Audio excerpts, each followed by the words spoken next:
You would please. I'm not sure if he understands how to pin. We're going to pin. All right, here we go. Hold on. Yeah, Okay, there you go. Okay. At some point, let's pin. Okay. I'll never mind, Michael. I'll just go ahead and get it. You don't worry about it. Okay. All right, guys. You ready? Let's rock and roll. So, Ready. Just a quick introduction. My name is Kyle Harrison. We run ReInvest here as a weekly mastermind around investing. This is my business partner, Jesse Allen, as well. And so our goal is to empower you guys to financial freedom. And so what we've come up with is some value add items. So the first Tuesday of every month, we're going to bring in a speaker. And so we've graciously asked Brian to come in. Brian's got a fantastic business model that he's going to share. And I think you're going to find a lot of value in what he has to offer. So with that, Brian, is this okay if we just start pinging questions at you? Absolutely. Is that cool? We're just rapid fire, and then absolutely we'll keep an eye on the chat, and we may just interject some questions that maybe people have along the way. Is that fair? Yep, that sounds good. All right. So kick us off, Brian. Who are you? Give us a little backdrop of your fascinating story that you shared with us before coming on here. All right. So my name is Brian Rios. For those of you who don't know me, I'm originally from Mexico City. My mom and I migrated here when I was 9 years old in the 4th grade, and we went from Mexico City, one of the biggest cities population-wise back then, to one of the smallest towns in the United States today, which is Scottsburg, Indiana. I don't know if any of you guys know where Scottsburg, Indiana is, but it's about 30 minutes north of here, and there's a population size of I want to say 20,000. So going from millions and millions and millions in Mexico City to Scottsburg, Indiana with 30,000, it was a huge culture shock for my mom and I. But we only came here with the clothes on our backs, and I'm glad we did, because I remember, and I didn't tell you this, Kyle, I remember when we first got here, I went to school for about 2 weeks, and every day the kids would surround me. All these kids, they've never seen a brown person before, right? Or anyone that matter didn't speak their language. They would surround me every single day and talk to me, just surround me and talk to me. And I didn't understand what they were saying. So the one sentence, the first sentence I learned, and I said the sentence for 2 weeks straight, it was me no speaking English. Just go away. Me no speaking English. And then I remember one time I wrote my mom a letter in Spanish, and I was like, Mom, can we please go home? All the kids in my school surround me every day, and I just don't understand them. Can we please go back to Mexico? And I'm fortunate enough that my mom said, no, we're going to stay here, and we're going to build a life for ourselves. Back then, I was mad at her, but now that I look back, I am absolutely glad that she told us that we can't go. So we ended up moving to Houston for a couple of years. Imagine this country boy, now country boy, moving to a big city again. And then from the big city, from Houston, we ended up moving back to Scottsburg because I was a troublemaker. So when we went back to Scottsburg, I got expelled because there was a lot of racist kids that I went to school with maybe half of them. So the half that I met while I was in Scottsburg growing up, they weren't mean to me, but the other half, they would say racial slurs to me. So I got expelled for fighting. So we ended up moving to New Albany where my stepdad lived. So I met my stepbrother. He was like, hey, just come live with us. I'm like, okay. So I went to New Albany High School. And when I barely graduated high school, I remember skipping 70 days out of those 4 years. And towards the end, they were like, you're not going to graduate if you don't get any excused absences. So I was like, okay. So I found a way to get those excused. And I'm so lucky to have my mom, because right when I graduated high school, she said, okay, college. I was like, no, I'm going to take a year off, Mom. She's like, no, college. Fine. So let me stop you right there, Brian. So you had this, you moved to a new country, moved to some areas that just didn't treat you well. Right. Had some challenges through high school. Sounds like some of us on the screen here. Right. Yes. How'd you get started? So I went to IUS and I was going to climb the corporate ladder, right? My big dream was to work for a major company and climb that corporate ladder. I graduated from IUS and my first job was at GE. I was like, finally, I've made it. My dreams have come true. I'm going to climb that corporate ladder. I bought a new house. I bought a new car. 3 months after I started working there, they called me and they were like, "Hey, listen, we're letting go some people, and you're the newest team member, so we're gonna have to let you go." Hmm. In my mind, I was like, "Who's gonna pay my house payment? Who's gonna pay my car payment? I literally just bought these." So you got fired. So you got fired from, well, let go. Now let go, fired, whatever. What year was that? 2017, 2018. 2017. Yeah. Okay. Mhm. So 6 years ago. Yes. Got it. So my dreams were crushed. I went home and cried that night. And the next morning I told myself, I am not going to lose my house. I'm not going to lose my car. I've Mhm. put a lot of money into this house. I'm not going to Right. lose it. Right. So back in college, I had college buddies, and I rented a house out, and I had some college roommates. After they all gave me a portion of the rent, I was practically living rent free. I maybe had to come up with 25 or $50. So a light bulb didn't go off in college. And back in college, I was serving full time. So I was like, I'm just going to go back to serving, get some roommates, and that's it. After 3 months go by, I realized not only am I paying my mortgage, which is escrow with taxes and insurance, all of my bills are getting paid, and I'm making $150 a month in profit. So this light bulb went off because I didn't have college roommates this time, but I had actual working adults that could afford more in rent. I was making profit. So a light bulb went off, and I said, what if I can find a house with more bedrooms that didn't cost as much as my house did? So I spent the Well, next few let me weeks. stop right there. Let me just unpack that for a second. So leading up to this point, you rented a house. Did you Correct. buy the first house, or you rented the house, No. invited So, people in, and charged them rent? okay. So back in college, I just rented a house out. Got it. Okay. All right. But this go around, like, I actually bought a house because I had a good paying job. So I was able Gotcha. to afford Okay. a pretty nice house. So I actually owned the house. So yeah, after they all gave me a portion of the rent, I was making about $150 every single month. And back then, I called it profit. I had Huh. no idea that there was this huge real estate world out there, and that it wasn't called profit, and it was actually called cash flow. Even after my second property, at this So point, I was when like, was your first property purchased? When did you buy your first my property? first investment property, Yeah. my first, like, where I didn't live at, Yeah. like maybe 5 months after I got let go. Okay. So So 2017, 2018, yeah, 2018 ish. 2017, 2018. Yeah. Yeah. Got it. Okay. And then when did you buy So, your second one? uh, 2018, like, Okay. Around that immediately same after time. my first one, I Got started it. looking for investors Hmm. because I spent a few weeks to find this property that wasn't my first investment property. I spent a few weeks in my basement, like, looking for a house, and, like, I ran all the numbers, and I was like, man, I can make $600 a month on this house.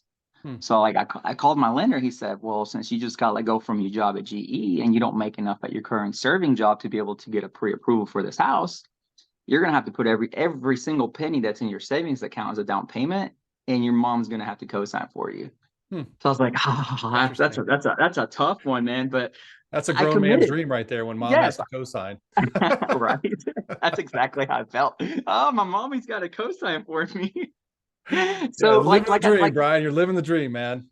but like I've told you guys, like, my mom has been Yeah. extremely supportive of me. I have a dad. He's my stepdad, but whenever I first pitched him this idea, he's Yeah. old school. So he was kind of hesitant about it. Like, he's the old school guy that's been working his entire life for a 401k. He's gonna retire in like 3 years, and he's gonna have like $500,000 in his 401k. Yeah. One house that I purchased with no money I'm out of my own pockets, I already have over $250,000 in equity. Just one house. Wow. It's a no-brainer. It's a Yeah. no-brainer. Real estate is my passion, if you can't tell. I love it. Well, you're in the right company, because everybody here is real estate's their passion as well. So, Awesome. all right, let's fire away. Here's some questions that I have. First off, what is HobKnob?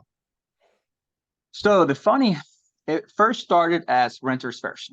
I was at my serving job, and I was like, I need to come up with a catchy name. So Renters First LLC. So I called my company was Renters First. People would reach out to me. They would have no idea what Yeah. we did. And then after I would spend about 30 minutes on the phone with them, they're like, oh, no, I don't want that. So it was a huge waste of time. So then I changed it to Room Share Buddies. Hmm. I Room was share like, buddies? Room Share Buddies. Yes. I Hmm. was like, it's in the name. No one's ever going to get confused. So it worked, but it wasn't professional. Hmm. So I remember on a trip to Indianapolis with my parents and myself, I was going through a thesaurus. I need to change the name. I need to change the name. So I found HobKnob, just HobKnob, HOBNOB, and I said, people coming together, socializing of higher social status. Hmm. So I was like, ooh, that sounds good. Like people, I'm going to have roommates and they're not going to be like halfway houses, because in Louisville, Kentucky, whenever I pitched this idea to them, they were like, you're like a boarding house. I'm like, no, I'm not a boarding house. I'm co-living. There's a difference between room share and co-living. They don't get it, but they're behind the Right. times. Eventually they will. A lot of people So are. yeah, I mean, it's been a fighting battle, but like I saw that word and I was like, yes, my tenants, my residents are going to be higher class. They're going to be grown adults, professionals that travel for a living, pilots, travel nurses, grad students, digital nomads, you name Hmm. it. But they're not going to be halfway house people. And there's nothing wrong against Oh, I halfway get house it. people. No, I hear you. Everyone, Yeah. everyone, everyone that's in that position needs Right. that. Right. But I don't want my company to be associated with that. So I saw the name HobKnob. Like I said, what it Love it. meant. And then I was like, okay, so I need to put a spin to it where people know it's real estate oriented. So I have the little, can you see my logo? The little Yeah, it's house with the cool. green circle, and then I Yeah. put the K like a doorknob. So Yeah. that's where Hobnob came That's about. awesome, man. All right. We got about 30 minutes. We're going to dive into some Okay. technical stuff, if that's okay. Okay. What is your model? So it's bringing people together, buying big houses, renovating them, right? Creating essentially an Airbnb for roommates, right? Hmm. Co-living is what you're calling it. Yeah. What's the model? So I look for houses with 6 or more bedrooms. Okay. The more bedrooms it has, the more money it's going to make.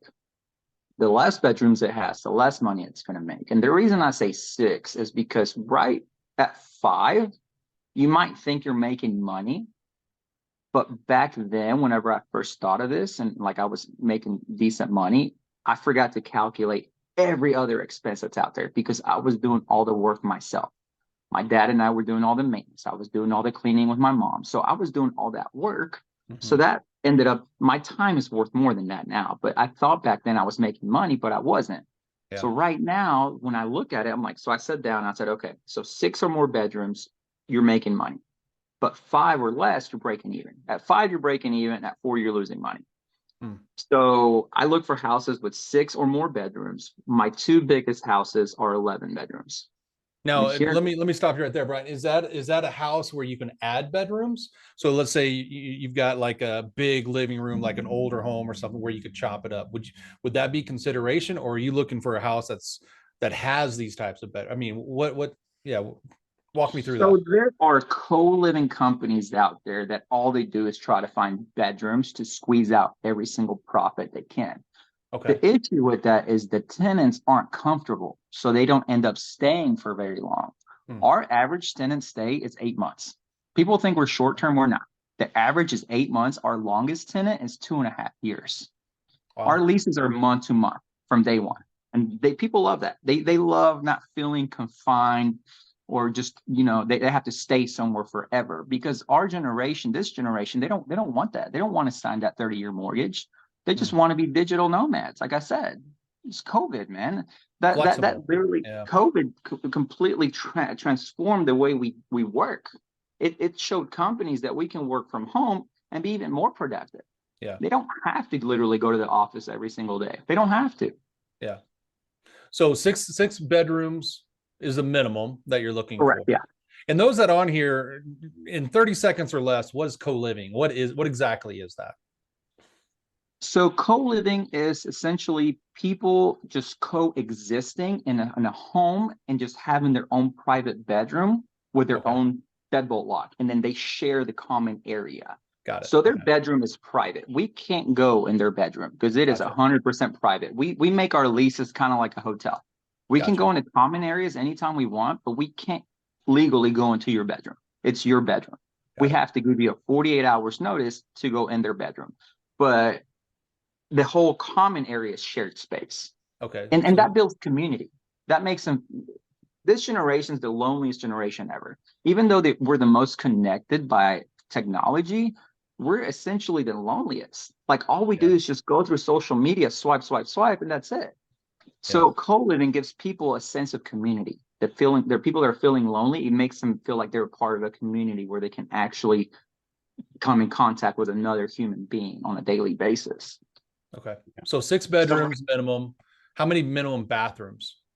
So we never put more than 2 people per bathroom. Okay. We've done that in the past, and it didn't work for our houses are either ladies only or gentlemen only. And Gotcha. we have had people say that they're a specific gender, but they're identify as another one. We just go off of their ID. That's it. If your ID says you're a gentleman, you're a man, we're gonna run you as a gentleman. And if Gotcha. it says you're a girl, we're gonna run it as a girl. That's it. Gotcha. Okay. Yeah. Brian, with you having a common space that's being shared by everybody, are you furnishing those common areas, or are you furnishing the entire house? How does that work? So we furnish the entire house. We used to not furnish the bedrooms, but now we have found that a lot of traveling professionals, they don't want to do anything. All they want to do is just move into the house, settle in with their clothes and their bags, and that's it, and just stay, and then be able to, have Wi-Fi, have dishes, have pots, have pans, have all of that. They have dressers, they have a bed. We don't provide the bed linens. We don't provide that, but we provide everything else. So they have to buy their own linens and just bring their own clothes. That's it. Okay. Yeah. With that being said, I'm assuming that utilities, all of that is being covered by you all as well. Everything. Okay.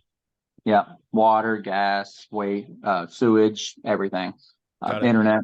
Yeah. They only pay one fee and they get everything included. And they love that. They'll pay top dollar to have that simplicity. They pay for simplicity. That's it. That's all they pay for. Got it. Becky asked a question. What is the rent per room? So it depends on the house and the location. And some of our bedrooms have like private balconies, private bathrooms, private laundry areas. Those obviously go for a lot more than our smallest bedroom that's maybe like a 10 by 10 and they don't have anything to themselves. That our lowest priced room is $649. Our highest priced room is $899. The average is about $800 across the board. Wow. And that's all inclusive. Yeah, all inclusive. Wow. What's the average cost to furnish a house? Another question. I have it here somewhere. So it's $1,000 per bedroom on average. A kitchen without the appliances, just like the pots, pans, dishes, is about $2,000. You'd be surprised. Those pots, pans, and dishes go for a lot. A living room is about $1,500. A dining room is about $1,500. A laundry area, including the machines, is about $3,000 because we buy all our stuff at Lowe's. All of our appliances, we buy them from Lowe's. What am I missing? So essentially, it depends on the house, how many bedrooms there are in the house, how many living rooms, and stuff like that. Got it. One of the questions that I have, and questions are starting to fire in, Brian, so I appreciate your time on this, is, with a like a short-term rental or, long-term rental or whatever, you can really hold the tenants liable. Or if you got 6 people in the house and 6 people, who do you hold liable? Is there cameras everywhere? How's that structured? So we've been doing this over 5 years, and we have cameras in the kitchen because we've noticed that our tenants, they're professionals. We do background checks, we do credit checks, we check income. So they're actual professionals that make a lot of money. So the only issue we've ever had, not ever, but the most common issue is dishes. They never want to wash their dishes, and we get it. They're just on the move at all times. We get that dishes are going to pile up, but then we have to send out a reminder. Hey, listen, guys, it's on your lease. You got to, we do detailed cleaning every 2 weeks, but they still have to clean up after themselves. Right. So we'll send them a nice little reminder every 6 months, and we install cameras in every kitchen. Every kitchen of our houses have cameras in it, and we justify that by putting a rent drop box in the kitchen. So we have a rent drop box in the kitchen where the camera gets it, and it also gets the sink. Gotcha. So we've been very strategic with that. So if they ask us, why is there a camera in the kitchen? We can just say, because of the rent drop box. And we also have cameras all on the outside. Yeah. And then the Ring doorbell cameras, we have those as well. Because on our lease, it's just individual occupancy only. That's another issue that we've had, not a lot, but quite a bit, maybe 2 or 3 times a year. A tenant wants to have their significant other live with them We allow visitors overnight, but only like 2 or 3 nights out of the week. Gotcha. They're literally living with them. So we started giving out warnings. Right now, we're like, no, that's it. We're ending your lease. And we can end their lease since they're month to month. Right. We're not evicting you. We're just ending your Ending it. lease. A lot of people think we're evicting them. No, we're not evicting you. We're just not going to renew your lease. Yeah, love it. So the month to month protects them and us as well. Yeah, I love it. What is your current vacancy rate? How do you run the performance on that? We're never under 98% vacant, or occupied. Yeah, occupied. Occupied. Okay. Yeah, so we really only have 2% vacancy at any given moment. And I feel like a lot of that comes from us holding the rooms for individuals, because we'll hold a Gotcha. room for like 15 days. Gotcha. We're tossing up exactly how we're going to change that and how we can be more profitable. But as of right now, we hold the rooms every 15 days for someone. As soon as we get your deposit, we'll hold a room for up to 15 days. Got it. I think, Chase, that answers your question, is how do you structure the lease to protect each tenant from common room liabilities? I think that's what we talked about. Who's managing the properties for you? So the first 2 years, 2.5 years, I was managing myself. I was literally killing myself. I was doing all the property management. I was doing all the rehab, all the maintenance, all the cleaning.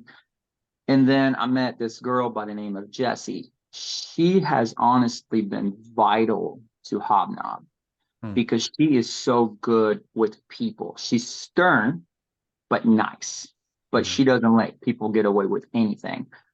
People, I'll be guilty. I'll be honest here. Like growing up, I've always let people like walk all over me. I won't let them like look down on me, but I'll let them walk all over me. Like whenever I was doing the property management, I would let tenants just go months and months without paying. And when she came on, she's like, no, we're not going to do that. We're going to be professional. We're going to be a professional company. So she has been vital in HobKnob. Got it.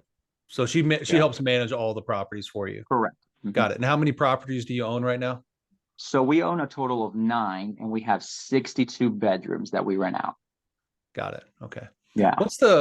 Jesse, you got any questions? Yeah. I mean, I've had the pleasure of knowing Brian. I mean, honestly, he was probably one of the first investors I worked with back whenever I didn't even invest. So I had the luxury of going through the first company name, the second company name, and then the third company name. And the one thing that I'm curious about is when you look at a property or somebody sends you a property, what determines if you're going to buy it or not? Run us through like how you look at the numbers, what it needs to look like. Okay, so I came up with a formula, and unfortunately, I can't share it with you guys. But I put a number. That's crap, dude. That's crap. I put it. That's good. So I'm building a course, and if you guys want that number, it's going to be on my course, but it's not ready yet. All right, that's fair. So there's a number that I go by on a bedroom basis. So like I said, it's a minimum of 6 bedrooms. Okay. So this number, it's an all-in number. So after all of the remodeling, the closing, every kind of fee that's associated, we can't go past this number. Gotcha. And if we do, we look at the location. Okay, can we justify it? We like our Riverview property. It's like right on the river. That's one of our most money-making properties that we have. We went over that number because we knew that it's right on the river. People will pay a premium for that property, and it's been occupied ever since we closed on it. That property has only had like 1% vacancy at all. Wow. in any given year, and that's because of that 15-day holding period that we have. Yeah. So you have a model. Brian, quick question. If we fill the room for your course and get everybody in contact with you after this, and Jesse and I are in your market and will not be buying 6+ bedroom homes, will you share your math with us? Absolutely. My goal for HobKnob, my goal for HobKnob is to be in every major city of the United States. That's my goal, for there to be a HobKnob property in every major city of the United States. And I realized that I can't do that by myself. I can't do that with my team that I have here. I'm going to need the help of every single person that I can to build this massive empire. And the people that come on now, Brian, you're in the right room. You're in the right room. I like to hear that. Yeah, that's awesome. So I can't. Okay, so, oh yeah, for sure. I've already partnered with people. My two investors, no, I have three investors right now. One came on, it wasn't even my dad at this point. So it was my third property that I bought. I sent this guy a paragraph like this big on Facebook, like telling him, hey, my name is Brian Rios. This is what I do. This is how I'm going to run the house. These are the numbers that I'm projecting. And Facebook, there you can tell if the person read it. It comes up like on the side. He read it. Okay. A day goes by, nothing. 2 days go by, nothing. On the third day, he reaches out to me. Okay, I'm in. I'm like, wait, what? You're in? He's like, yeah, I'm in for $60,000. Oh shit. Okay. So that's how I bought my third property, because I didn't have enough money to buy it on my own. And my parents gave me all the money they had. So I had to find another investors, and I used my credit cards at that point. Like I literally put $100,000 on my personal credit cards, and he only gave me 60,000. So he ended up using like money of his own credit cards. But at the end of the day, I gave him all that money back plus a couple $1,000s, and he's still cash flowing every single month. That's great. That's the beauty of co-living. Let me get this straight. You found money in somebody that you knew to partner with just by asking them. Is that right? I didn't even know this guy. You didn't even know him. No. This is, So this I is knew weird. Casey. Hold on. You're I knew- just weird. You asked somebody and you didn't know him and you got money and gave him a Yes. return? Yes. I'm assuming you guys have talked about this. Oh, yeah. Okay. Many times. Yeah. Yeah. That's freaking awesome. Question for you. What's the financing look like? Is it pretty standard, or is there special financing because of how you're structuring the property? So I had to go on an alternative route since I didn't have a high paying W-2. Okay. Like I don't have W-2 money. So I Right. had to go through a DSCR loans, debt coverage ratio loans, debt service coverage ratio loans. Essentially what that is they don't take the person in consideration. They take my credit score, but that's it. They don't take my income. They don't check my taxes. They don't check any of that. It's based off of the home and its performance. And there's a lender out there that actually lends on rooming houses. I'm sure there's a bunch out there, but I found one that I've been working with. They lend on rooming houses, and I've just been working with them nonstop. Got it. Yep. Um, So I have a quick question. When you're looking at a property, are you determining, is it based off of like the money you make per room, or is it based on cash return? Does equity take a part of that? Like, how do you determine like if it's a good deal or a bad deal? So I just look at the cash flow, the cash on cash return. That's the first thing I look at. The equity, the tax benefits, that's just the cherry on top. But I don't bank on the equity and the tax benefits. I look at the cash on cash returns. If it makes sense, we'll move forward. If it doesn't, let's not even worry about it. Because I'm not going to try to force a property to work if it's going to take a lot of my time. I'm just not. I'm not at that point of my life right now. I know what I'm doing. I know what I need to do, and I'm going to go get it. Yeah. Do you have an average of what you make in cash on cash return per property? So I'm paying my first initial investors an average of 22.5% on their cash that they gave me. My first two are making infinite. My third one, I'm giving them about 22.5% cash on cash every single month. Not counting the equity and that we have on it, depreciation year over year, all the tax benefits. I send him a K-1 at the end of every year. Yeah. Oh, he loves me. He loves me. I bet he does. That's awesome. How do you advertise for tenants? That I think that's a good question. What technology do you use? That's a fair question. So we use Furnish Finder. That's where most of our travel nurses come from. We've had a couple of non-travel nurses, but like 95% of tenants on Furnish Finder, they're nurses. We use Craigslist. And there's a formula to use Craigslist. Like whenever I first started using Craigslist, I got the people I didn't want. So right now we have developed this listing, the wording that like weeds out 95% of those potential bad people that we don't want. So we use Craigslist, we use Facebook, Facebook Marketplace, we use Google Ads. Got it. And so you run credit checks and background checks on every tenant that comes through there. Yes, sir. Absolutely. We use a company by the name of AAOA. We have a membership with them. It's like $120 a year, and we run background checks. They run our background check, credit check, and we have to verify the income. Yeah. So what you know now, how long you've been doing this for 6 years? for the most part, 6 years. Yeah. So what you've learned now and had to go back and redo, what would you do differently? I would not do the remodeling work myself. And every time I tell someone this, they're like, well, the fact that you did it, you know what to expect out of your contractors, which is true. But I wasted like 2.5, 3 years doing all of the remodeling work with my dad. And in my mind back then, I was like, okay, I can do it a lot cheaper than this contractor can. But I didn't realize that it was going to take me 2, if not 3 times as long. Right. And then my heart is not into doing the rehab or remodeling. So after we were done, we would have to go back and fix certain things. And I would just get aggravated. Like my mind, whenever I first got started, I was working 18-hour days. I was killing myself.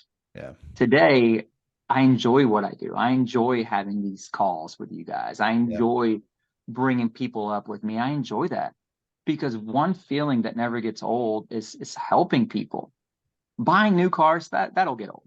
Money gets old. Money doesn't buy happiness. Yeah. But money does buy freedom. And I feel like freedom is happiness. So money equals freedom, freedom equals happiness. Love it, man. I love it.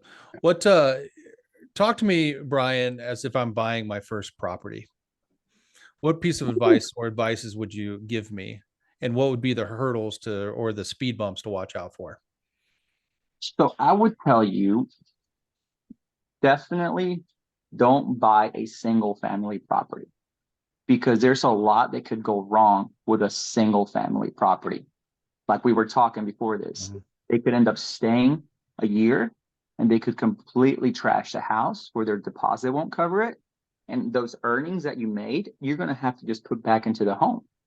And then you don't even know how long that home is going to be vacant. Right. So definitely, and I feel like that's what I was thinking when I first started HobKnob. Like, I don't want just one tenant. I want multiple tenants. That way, if one tenant leaves, I still have other tenants that are at least paying the mortgage, right? And the bills. And I also wanted to have access to my properties. But that's the advice that I would give you if you were near. Like, please, whatever you do, don't buy a single family property. Hell, a duplex would be a whole lot better than that. Yeah. Just multiple doors, more than one. Gotcha. And don't do their own work. Don't do your own rehab work. Definitely. That's fair. Jesse, I keep stealing the show. You're fine. Fire away. Right. So most people, when they come out with a new concept, they're trying to solve a problem. Is that the mindset that you went to it with, or did you it worked for you personally and then you just did it hoping that it solved a problem? How did that whole process happen? So I wasn't in the mindset back then of solving problems. I just saw it was my hobby. That first home that I bought with my mom's as co-signing for it and me and my down payment, it was just a hobby until I got back to the corporate world. So I really wasn't trying to solve a problem. I just saw extra money on the side. That's it. That's all I saw. It wasn't until about my 5th property that I was like, I'm actually solving problems for people. And then my mindset started to change. I listened to the 10X Rule by Grant Cardone. I don't know if any of you guys have listened to it, but he's like, mindset is out of this world. Massive action. Every single day, take massive action and help people. Like, I watched the interview with him and Ed Milet, and they said that like helping people is what will make you rich or wealthy. And then they even said it, whenever I help someone, that feeling never gets old. Yeah, we have jets. Yeah, we have the cars. We have the houses, but those get old. Whenever I bought my first new car, whether it was a Prius or a Cadillac, is the same feeling that I bought my Ferrari, is the same feeling when I bought my jet. It's good at first and then it goes away. But helping people never gets old, ever. I love that, man. I love that. Yeah. What question, Brian, have we not asked you yet that might be important to this group? When is my CoLiving course coming out? No, ABC, man, always be closing. I love it, dude. I love it. No, so I do have a link. I'm gonna send it to you, Jesse. Okay. Yeah, that's fine. I'll make sure it gets out to everybody, and we want to make sure that we'll know how to get a hold of you. So, if we have a property that we think would fit within your model, how do we benefit from it? So everybody on here is investors, either through equity ownership or finder's fees? How do you find your properties, and how are the people that find you those properties compensated?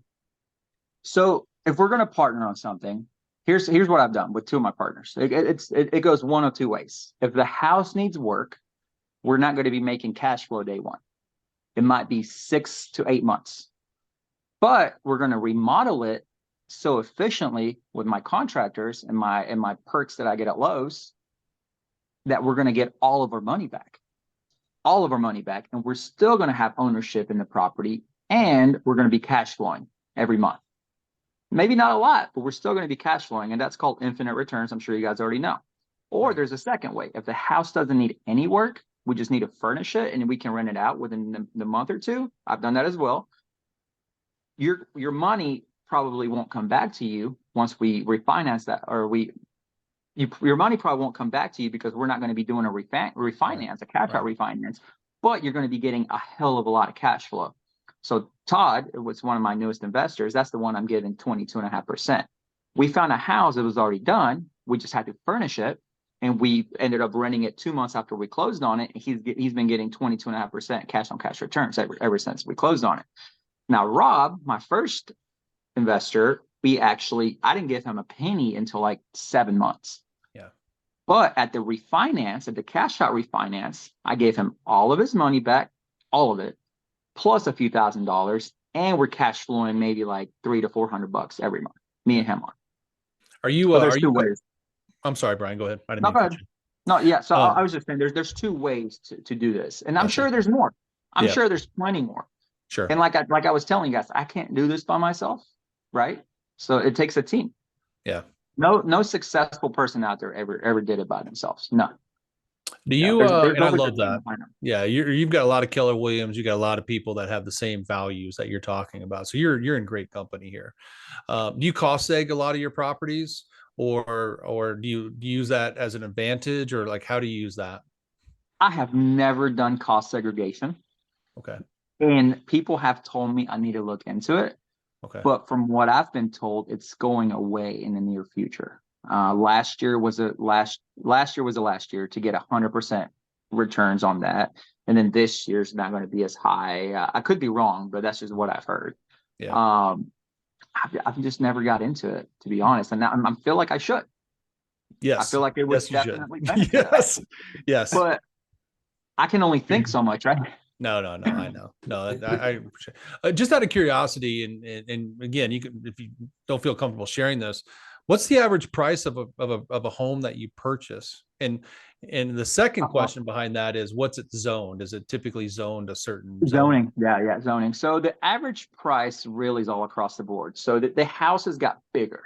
From the 4-bedroom second house that I got, we went up to a 6, and then we went up to an 8, and then we went up to an 11. And 2 of our houses are 11-bedroom houses. So the price differences between those is astronomical. Sure. Our 4-bedroom house that we bought back in 2018, we paid maybe $160 for it. It's worth $290 now. Yeah. Our newest house, it's the 11-bedroom mansion, and it's right on the river, and we paid maybe $550 for it. And it's worth maybe $800 right now. Yeah. Wow. And then what's it zoned? Is there a special zoning to it? Okay, so yeah, zoning is crazy. It depends on the city and the state. So in Indiana, there is 0 zoning requirements for what we do.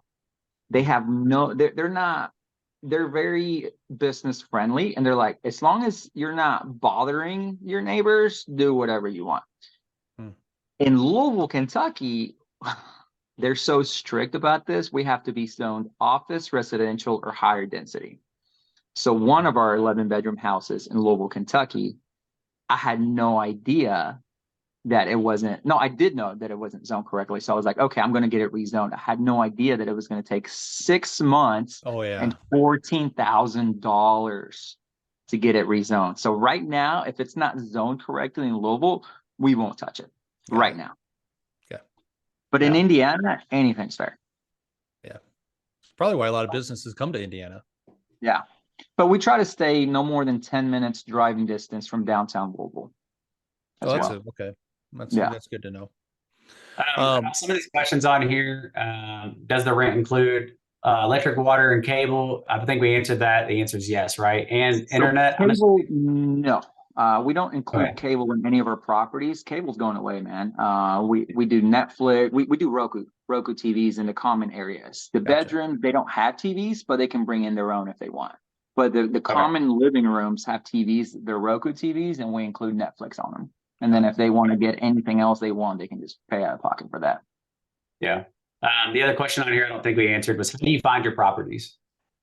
How do I find them? Ooh. Yep. So let's see. MLS, the first one. The second one was MLS. The third one was MLS. The fourth one was MLS. The fifth one was off market. The sixth one was off market. And the 7th, 8th, and 9th were MLS. So most of them are on the MLS. They're just a lot of true, because there's no good deals on the MLS. I mean, that we literally hear that every single day. So that's got to be a lie. Where are you really finding your properties, honestly? So only my 2 riverfront properties were off market. And that's because my mom knew the owner of that 11-bedroom mansion, and he knew what I was doing. And he asked her if I wanted to take a look at his house because it was on the market forever. It was an 11-bedroom mansion, but all those bedrooms were 11 actual bedrooms. They were the owners before them were foster parents. So nobody wants to pay a lot for an 11-bedroom mansion where it's 11 bedrooms. Like, no one that can pay that much wants 11 bedrooms. They want more common space, gyms, theater rooms. They want stuff like that. So he was having a hard time selling it. He said, I know your son looks for bedrooms. Come out, check my house out. So we worked out a deal with him. So we got that. And then luckily, the person next to him, that's my Riverview house that I'm going to share with you guys on my link. He comes up to me 2 weeks later. He's like, hey, do you want to buy my house? I'm like, fuck yeah. I didn't mean to say that, but that couldn't have came at a better time, because I thought I was going to have to deal with this guy. He had an easement on my property, but I thought I was going to have to deal with him forever. But 2 weeks, I kid you not, 2 weeks later, like, my fiance went up to them and made friends with them. And then she introduced me to them, and they asked me, like, do you want to buy our house? Yeah, I for sure do. It's like a little compound. That's awesome. It's awesome. Parking issues.